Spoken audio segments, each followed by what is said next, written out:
basically, I should have made this video weeks ago, but life got in the way and I never actually thought about just sitting down and talking about my newest book, Tears of the Weeping Deer. So that's what we're doing today. So this is my newest book, Tears of the Weeping Deer. It came out April 25th, which was on a Friday. Yeah. So I knew going into my horror novel writing journey, especially starting with The Mush, that I wanted to touch base with every possible subgenre of horror. So for The Mush, it was like sci-fi, 80s horror. You could do a lot with that, trust me, but that's like the direction I went in for that. But for Tears of the Weeping Deer, at the time I was like brainstorming everything. I was really into the Paranormal Activity movies, so I binge watched those, like the entire like franchise, over and over again. And then I was like really like, and then after that I found more haunting possession movies, and I was like, okay, I really want to write something like this. And then eventually I got to like books that in that same little subgenre of horror, and then I really decided then and there that I really wanted to write a book like all of that, but make it my own, if that makes sense.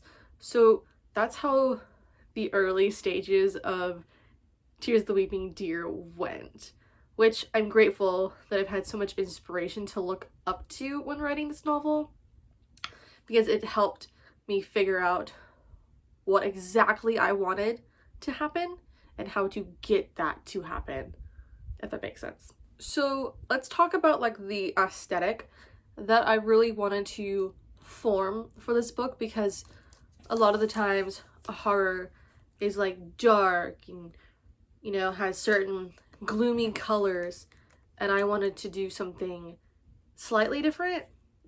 Like sometimes horror movies can have like take place in like the middle of the day or whatever, and it still freaks you out because it just has that like that scary element despite it being so bright and everything. So I kind of wanted to have that for my book, you know, you get the vibe. So it takes place in early 2000s Texas, and like the internal vision I had for it was Jeepers Creepers 2, like in the cornfield. That brightness of like, you know, that is what I was like envisioning for Tears of the Weeping Deer for the most of this duration of this novel. And then the other times it's like dark, gross, and like disturbing, like darkness. Does that make sense? I hope I'm making sense when I'm saying that. But like there's a clear contrast between some of my novel and then the rest of it. And I tried to do that by creating, or I guess writing, the atmosphere and really describing certain scenes, because I wanted you guys, the readers, to understand some moments are different from others, and that can be seen based on like the environment a certain scene is in.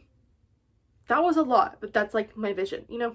So another thing, when I was going into this newest novel, there was certain feedback from The Mush that I really wanted to take into consideration for my next novel. Like a few reviews I got for that book was that there was like lacking depth in like the characters, and they felt kind of flat, and then there was like not really enough going on, and it just felt too consistent, if that's the right word. You know, there wasn't like much happening, and I really tried my best to fix that, especially with the characters in Tears of the Weeping Deer, because it deals with two twin sisters, and they're maybe the opposite, but you can still tell they're the same. They're twins. And so there's like my little stereotypes I use. So one twin is the preppy blonde with the bright blue eyes and everyone loves her, and then the second twin, she's dull, this dark hair, dark eyes, choppy bangs, thick glasses, and she's a klutz. She's like sick all the time. But despite the older twin, the blonde, that's June. June is mean behind closed doors. She's a bully. She abuses her sister. And then the youngest twin, just because you see that she's frail, and like I'm telling you in the book that she's frail, she's actually a little bit of a mean person in her own way. So with that, I've really tried to bring in the depth to these two characters. And that's what I really wanted to focus on, because a part of the horror in this is the twin sisters' relationship with each other. Hopefully that comes across well. I really tried to like push it in there that they're so different and yet they're so alike, and then it's just never gonna end good for them both. So if you read it, you'll understand what I mean, I promise. So I planned every chapter, like, you know, part 1, part 2, part 3. I think this goes to, there's 4 parts to this, not counting the beginning and then like the very end. I also did like the cover, like the background of that, I drew it on Procreate, but then like everything else, like all the other elements you see, I did on Canva. The interior, this is like the first time I've actually like really worked hard on the interior. I bought Atticus. If you're an indie author, you know what that is. I bought that and I used it. That's a cool horror novel page, okay?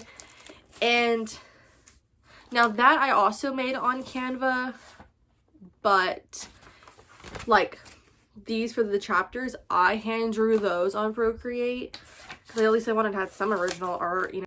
And then the scene breaks, I did those too. So some of this is original and not like just thrown together through Canva. But it is slightly longer than the Mush, and it is slightly slower than the Mush. Like, I did it to where the story is built up on like steps. So eventually when you get to the peak, you know how you got there. So there's that. So I had a prologue planned for this book, but then like reading back through the prologue, I realized it revealed way too much. So now it's actually, I think, a bonus chapter, because if you know my books, then you know I include bonus chapters. So it is the bonus chapter, like the first one, not the other bonus chapter. I enjoyed that. I know this is probably not the best way to write a book, but I envision it like a movie. You know, you have the opening credits, the opening scene, blah, blah, blah.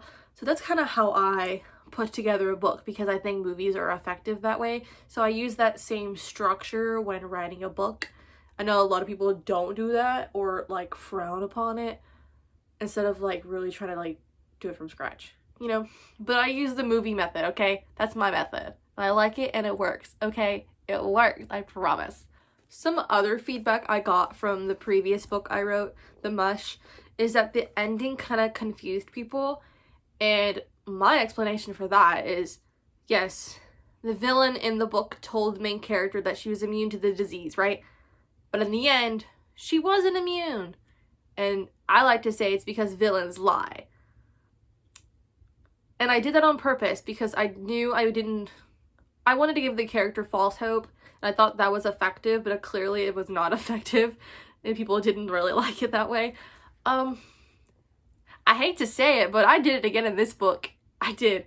I gave the character false hope that everything would be okay at the end, and it really was not.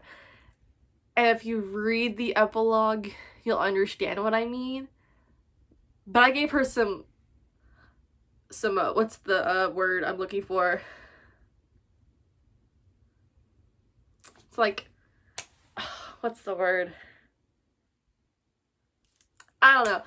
But I did that same thing in this book, but it's definitely a lot more effective this time. I swear it. I swear it. For more context for this book, it's definitely inspired by the Paranormal Activity. It's also inspired by The Exorcist, as well as Jennifer's Body. And I made sure you got some of those, like, similarities in this, but, like, I did not rip off anything. Trust me, I did not.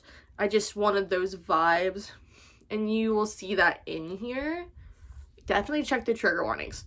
Horror novels aren't supposed to have them, but I put them in there anyway. So check those out. The characters are high school aged, So they're like barely 18.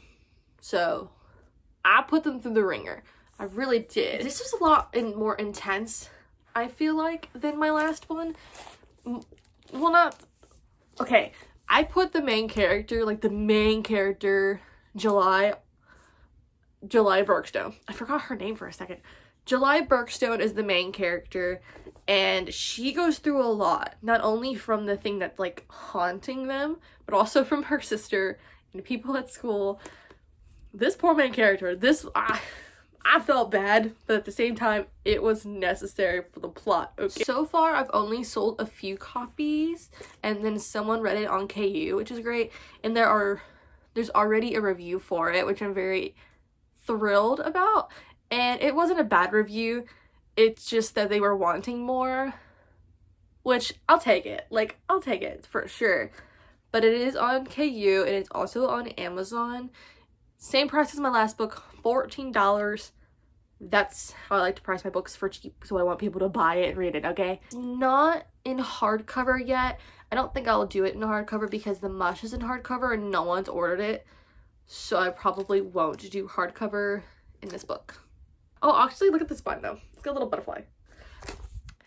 Fun fact, this was not originally called Tears of the Weeping Deer. It was called The Purple Door. And I thought that was a little weird. And, like, people wouldn't, like, want to read it like that. There's a purple door.